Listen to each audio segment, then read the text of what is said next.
자, 정부 책임론, 이 야권의 정부 책임론 중심에 서 있는 한 인물, 이상민 장관입니다. 이상민 장관, 어제요. 스스로 사퇴 여부에 대해서 언급을 했는데요. 이렇게 답했습니다. 들어보시죠. 이태원 사고입니까? 이태원 참사입니까? 네, 거의 참사 수준의 사고라고 생각합니다. 대통령께 사의 표명한 적 있습니까? 없습니까? 지금 사의 표명한 적은 없습니다. 주어진 현재 위치에서 제가 할 수 있는 최선을 다하겠습니다.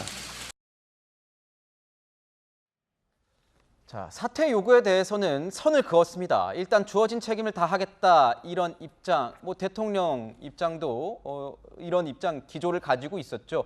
그런데 변호사님 지금 보면은 야당에서는요 끊임없이 이 이상민 장관 책임져야 된다, 물러나야 된다 이렇게 얘기할 것 같은데 버틸 수 있을까요? 일단 이제 원인 분석 결과 나오면 이제 그 다음에는 굉장히 이상민 장관에 대한 사퇴 요구가 강해질 거예요. 근데 우리가 지금 현재까지 어떤 원인과 분석을 보면 가장 큰 책임은 이제 경찰의 책임이 있는 거죠. 거기에 이제 소방서랄지 그 다음에 용산구청 이게 종합적으로 복합적으로 일어나서 이 책임이 이루어진 건데 실제로 가장 주된 책임이 경찰이에요. 그러면 경찰이 현장에 있던 용산서장이 책임이 있다고 볼 수 있지만 어떤 보고 체계랄지 아니면 그 용산서장과 관련된 경찰을 총괄하는 사람은 경찰청장이잖아요.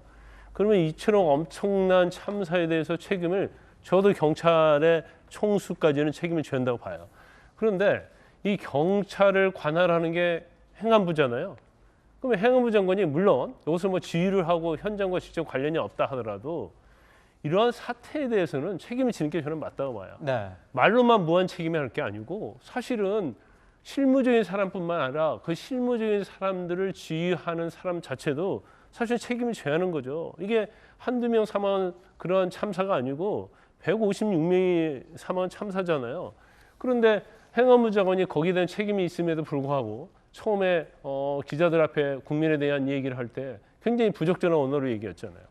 그러면 왜 이렇게 저는 장관에 집착하는지 모르겠어요. 그리고 당연히 이게 무한 책임까지 가면 이제 대통령까지 갈 수 있어요. 단지 꼭대기 가면서 책임의 경도는 좀 적어지겠지만 그렇지만 저는 개인적으로 볼 때는 적어도 장관까지는 이 참사에 대해서는 책임을 져야 하는 것이 사실은 맞다 이렇게 봅니다. 네.